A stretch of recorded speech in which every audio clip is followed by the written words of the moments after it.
In this video, I'm going to show you how I got my first 100 digital product sales on Etsy in just 35 days. No Etsy ads, no social media. Now let me tell you who this video is for so I don't waste your time. If you want to sell digital products on Etsy, but you're completely overwhelmed and you have no idea where to start, this video is for you. If you've already started your digital product Etsy shop, but you are not getting views, you're not getting favorites, you are not getting sales, this video is for you. If you are scared to open your Etsy shop because you're afraid you're going to waste your time and not make any money, this video is for you. So if any of that sounds like you, keep watching. And if you're new here, hey, I'm Lucretia. I'm a top 2% Etsy seller and a homeschooling stay-at-home mom. My Etsy shop has made $30,294.72, and I was able to do this only working while my kids were sleeping. I used to be a cardiology nurse working 12+ hour shifts. I always knew I wanted to be a stay-at-home mom one day. I even told my husband on our second date that even though I was in nursing school,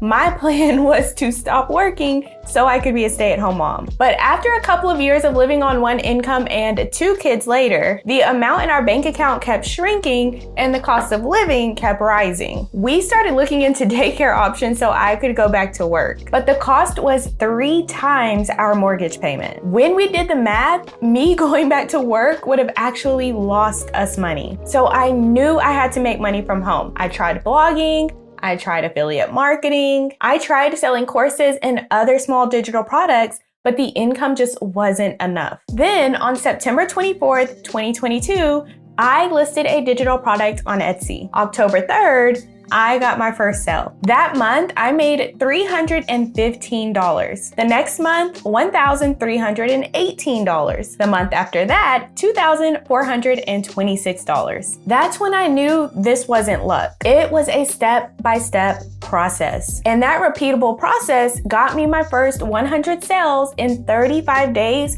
without Etsy ads and without social media. And now I've shared this repeatable process with 2,445 students inside of my mentorship program, The Sales Sprint. And I've helped them make sales while they're cooking ramen, sleeping, and at the hospital meeting their grandbaby. Now, if you're wondering, does this still work in 2026? Yes, and here's why. We now have AI that can help us write descriptions, improve our products, and even create the digital product. Things that used to take hours now can be done in minutes. We also have tools like Everbee and ProfitTree that tell us what keywords people are searching for and what they are actually buying. And Etsy itself has marketplace insights that tells you how much search volume a keyword has. We are surrounded by data that helps us make more money. By the end of this video, you'll know exactly how to find a digital product that is proven to sell. You'll see what makes someone click on your listing and actually buy, and you'll have a repeatable process that keeps the sales coming in month after month without burning out or chasing trends. I call this the find, show, grow method. You find the right product, you show it off the right way, and you grow it to daily sales. Let's start with phase 1,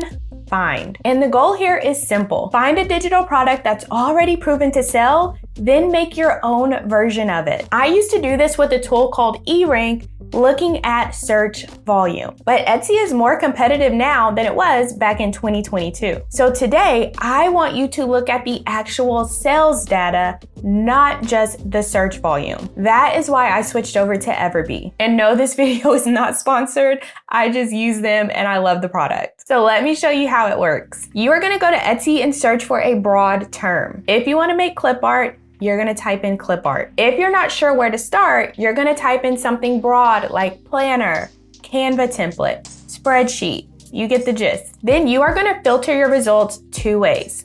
First, you're gonna choose digital downloads only, and then you're gonna choose best sellers only. So now you will see the best selling digital downloads. From here, use the Everbee Chrome extension and scroll through the listings. And you are looking for 2 things when you do this.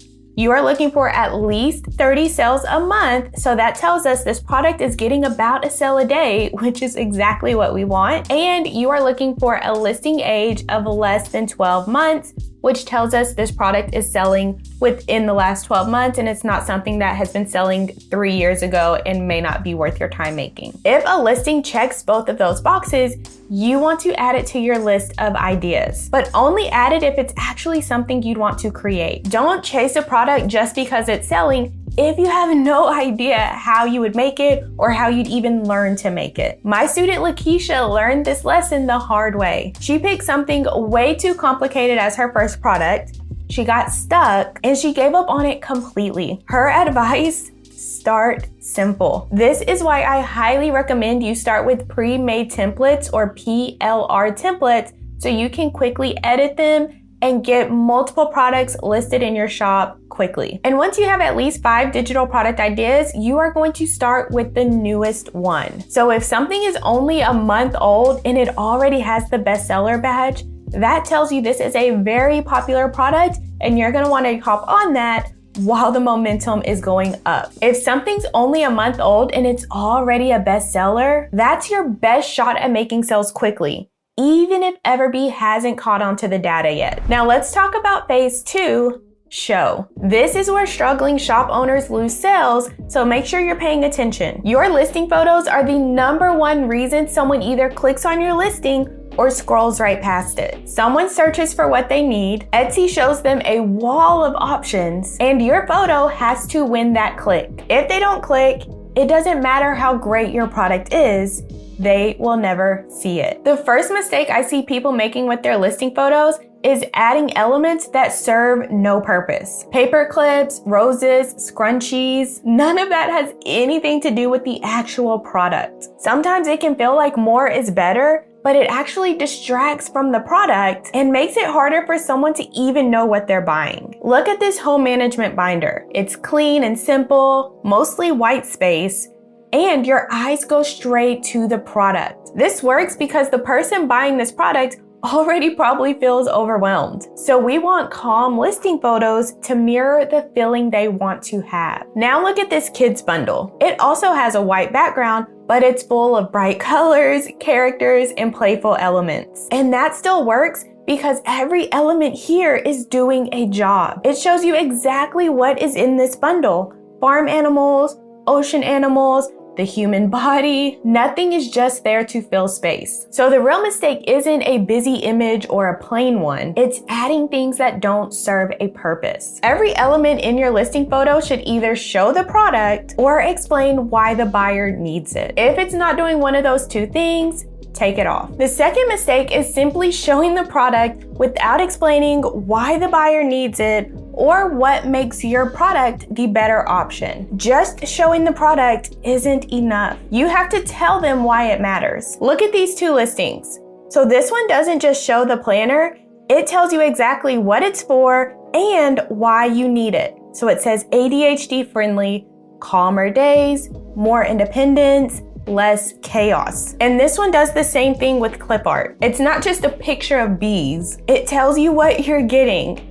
46 PNGs, 300 DPI, commercial use, plus bonus frames. Now compare that to a listing like this one. It's just a picture of the product, nothing explaining why to buy it, nothing explaining what makes it different than the shop next to it selling the same thing. Etsy now gives you 20 photos and 2 videos per listing. I recommend using at least 10 photo slots and 1 video slot for every single listing, because the more you show, the more confident someone feels about buying, and they are not left wondering, is this product worth it? I actually have an entire section in the Sales Sprint where I show you how I create scroll-stopping listing photos that force Etsy to promote my digital products for me. Because if Etsy is showing your products to people and no one is clicking on them, they are going to stop showing your product. And then we have phase 3, grow. This is how you turn one sale into consistent sales month after month. Once your product is live,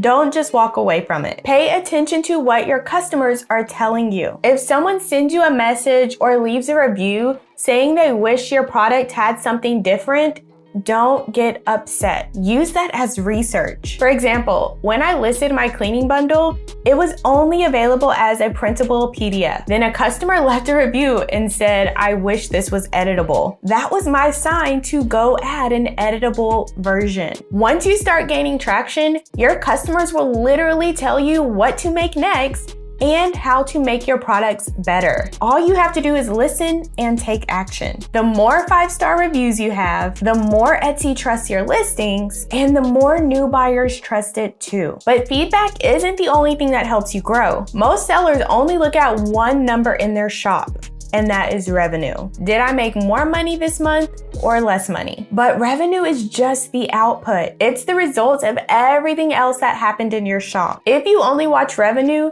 you are only looking at the scoreboard and not the plays that got you there. There are 3 numbers that have way more control over your growth, and most sellers don't even know what they are. So the first is your conversion rate. This is simply how many people see your listing and how many of them actually buy it. If it is less than 2%, something is making people say no, whether that is your photos, your pricing, or your description. The second number is your average order value. This is how much the typical buyer spends in your shop, and so many people have no idea what this number even is for them. When you see sellers offering buy together bundles or order minimum discount offers, they are increasing their average order value. It gives buyers a reason to add a second item to their cart instead of just the one thing they came there to buy. The goal isn't more views. The goal is to make more money with the views you're already getting. And the third number is revenue per visit. This is how much money your shop earns for every single person who shows up. This one number lets you predict your income. If you know your shop earns 10 cents per visit